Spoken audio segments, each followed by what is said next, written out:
Well, in this Atheist Bible verses, let's do, off the top of my head, Numbers 14, the rebellion of Israel.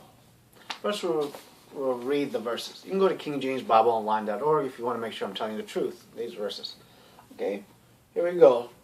Numbers chapter 14, verse 1. And all the congregation lifted up their voice and cried, and the people wept the night. Wait, let me see something. Maybe I need to start a little bit earlier. Okay, let's start at Numbers 13, verse 26. The spies return. You know, that basically Moses sent spies to spy out Canaanite. And here in Numbers chapter 13, verse 26, they return. It's going to be quite a bit of verse reading. The spies return. Numbers 13, verse 26. And they went and came to Moses and to Aaron and to all the congregation of the children of Israel and the wilderness of Paran and to Kadesh, and brought back word unto congregation and unto all the congregation, and showed them the fruit of the land. And they told him and said, We came unto the land whither thou sentest us, and surely it flowed with milk and honey, and this is the fruit of it. Nevertheless, the people be strong that dwell in the land, and the cities were walled and very great. And moreover, we saw the children of Anak there.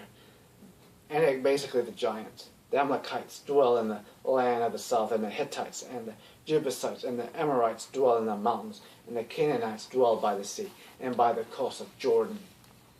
And Caleb stilled the people before Moses and said, Let us go up at once and possess it, for we are well able to overcome it. Now here's the thing. Well, let me finish reading it. But the men that went up with him said, We be not able to go up against the people, for they are stronger than we. Okay, let's stop right there real quick. According to this Bible, Bible, whatever the hell you want to call it, okay, God rained down, the 10 plagues on Egypt, which of course, if they really had happened, Egypt would have been conquered by their neighbors, because after all, destroy all their cattle, all their plants, turn all the rivers and everything to blood, and flies and everything, and frogs and all that junk, locusts come across. And then, of course, you slaughter all their firstborn for no real reason. Oh, it's revenge because they slaughtered their Jewish firstborn. Did all of the Egyptians have anything to do with that? I doubt it. Most of them were just living their lives. Just trying to get through their lives. But anyway, you slaughter all their firstborns. Slaughter basically the entire army and the Pharaoh. And you're trying to tell me that Egypt would not have been conquered by their neighbors? They had a lot of neighbors that would want to conquer their ass. Okay. Supposedly that happened. Let's assume that it did happen, okay?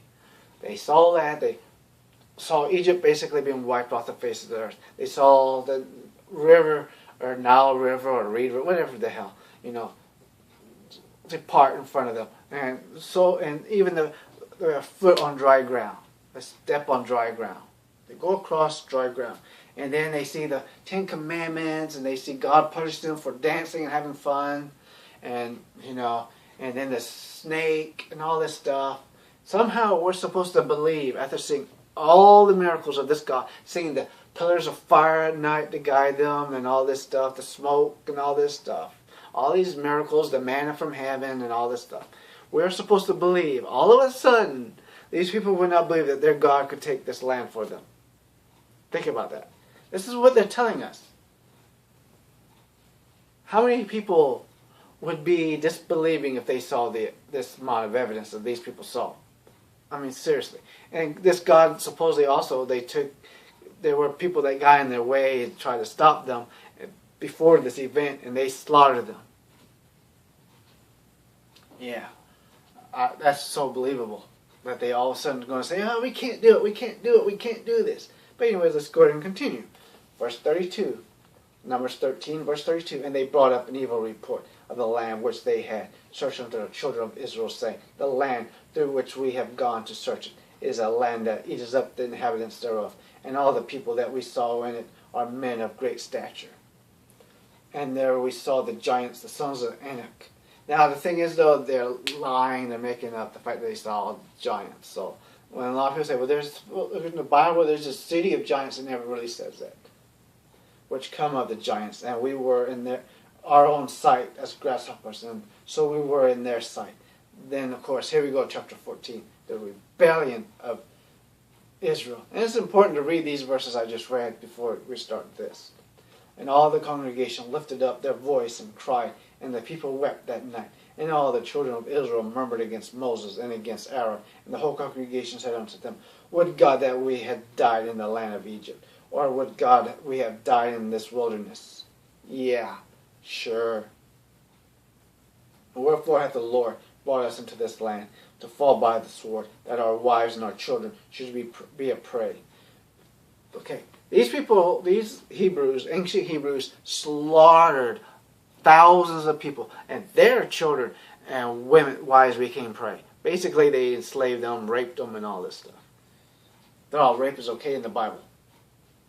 Were it not better for us to return unto Egypt?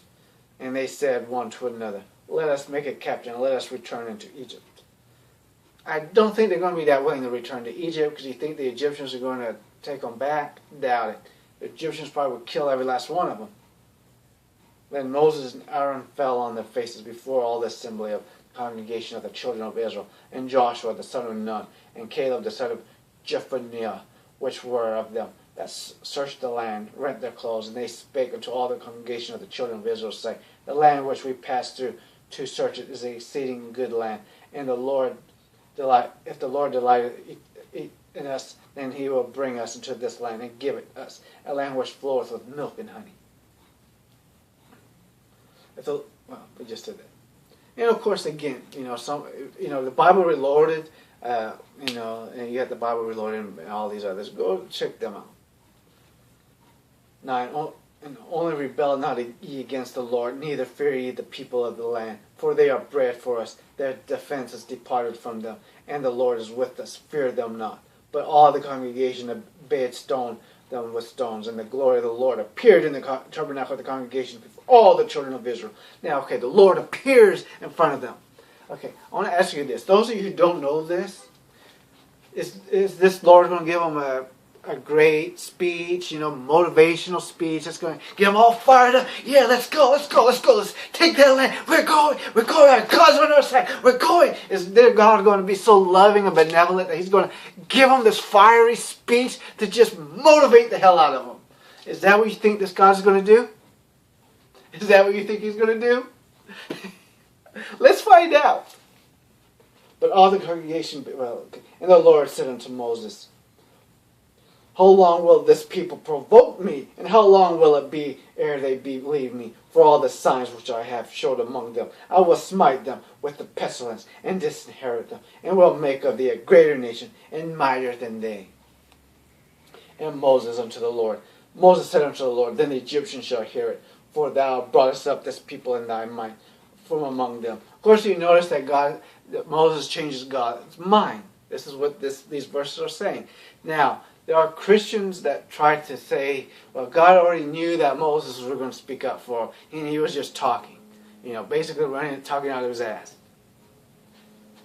Still, that's kind of dumb to do that. Now, here's the rest of it.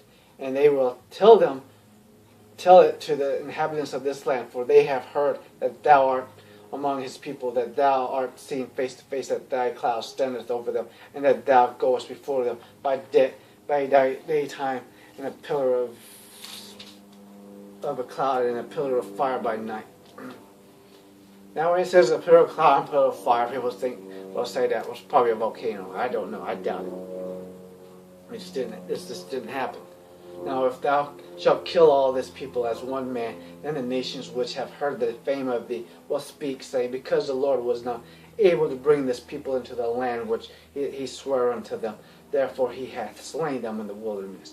And now I beseech thee, let the power of my Lord be great, according as thou hast spoken, saying, The Lord is longsuffering, and of great mercy, forgiving iniquity and transgression, and by no means clearing the guilty, visiting the iniquity of the fathers upon the children unto the third and fourth generation.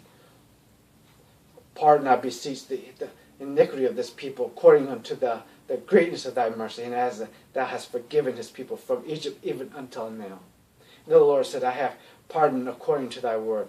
But as truly as I live, all the earth shall be filled with the glory of the Lord, because all those men which have seen my glory and my miracles which I did in Egypt and in the wilderness, and have tempted me now these 10 times, have not hearkened to my voice. Surely they shall not see the land which I swore unto their fathers, neither shall any of them that provoke me see it.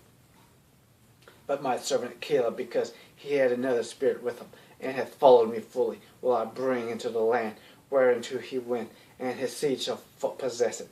Now the Amalekites and the Canaanites dwell in the valley. Tomorrow turn you, and get you into the wilderness by way of the Red Sea. And the Lord spake unto Moses and unto Aaron, saying, How long shall I bear with this evil congregation which murmur against me? I have heard the murmuring of the children of Israel, which they murmur against me. Say unto them, As truly as I live, saith the Lord, as ye have spoken in my ear, so I will do you. Your carcasses shall fall in this wilderness, and all that were numbered of you, according to your whole numbers, from 20 years old and upward, which have murmured against me. It's kind of funny how we never found any of their carcasses throughout those deserts. And this is where the 40-year, wandering in the desert. Some people, they'll mock this Bible, which nothing wrong with it, but they try to be a little bit more correct. I make mistakes too because I'm an idiot, but most of you are not. When it says them going to 40 years enter the land of Canaan, is because God was punishing them. Doubtless he shall not come into the land, concerning which I swear to make you dwell therein, save Caleb the son of Jephunneh and Joshua the son of Nun. But your little ones, which ye said should be a prey, then will I bring in, and they shall know the land which ye have despised. But as for you, your carcasses shall fall in this wilderness, and your children shall wander in the wilderness 40 years, and bear your whoredoms until your carcasses be wasted in the wilderness. It's kind of funny how they'll say, the father should not be punished for the sins of the son should not be punished for the sins of the father. But here, and a number of the days in which he searched the land, even 40 days, each day for a year, shall he bear your iniquities, even 40 years. And he said, Oh no, my breach of promise. I, the Lord, have said, I will surely do it unto all this evil congregation that are gathered together against me. In this wilderness shall they be consumed, and they shall die. Usually when, you can go to war, I'm sure soldiers, I don't know, I'm not a soldier, never been a soldier, I'm too much of a coward to be one. I'm sure they have some, trepidation when they go into war, and they probably question it, at least to themselves. Can you imagine you wanting to punish them, even kill them for it? Can you imagine a commander doing that? Well, that's this God. You got this president now wants to go to war with Syria and Russia, and just like Hillary did and all that nonsense. Same type of stuff. And the men which Moses sent to search the land, who returned and made all the congregation to murmur against them by bringing up a slander upon the people. Even those men that did bring up the evil report upon the land died by the plague before the Lord. But Joshua the son of Nun and Caleb the son of Jephunneh, which were other men that went to search the land, lived still. And Moses told these things, blah, blah, blah, blah, blah. Basically, God then sent a plague and killed a bunch of them. See? They complained, so God slaughtered a bunch of them, told a bunch of them, hey, you're going to die in the wilderness. So for those of you who thought God was going to give a great motivational speech because he actually loved his people, you were wrong. First, I doubt any of you thought he was going to do that. He's not a great motivational speaker. It's just, hey, you do what I do, I'll slaughter all of you. I'll slaughter your children. You're going to eat your kids, and your kids are going to eat you, and all this stuff. That's basically all this is. You should read the Quran, too. Oh, well, that's it. Bye.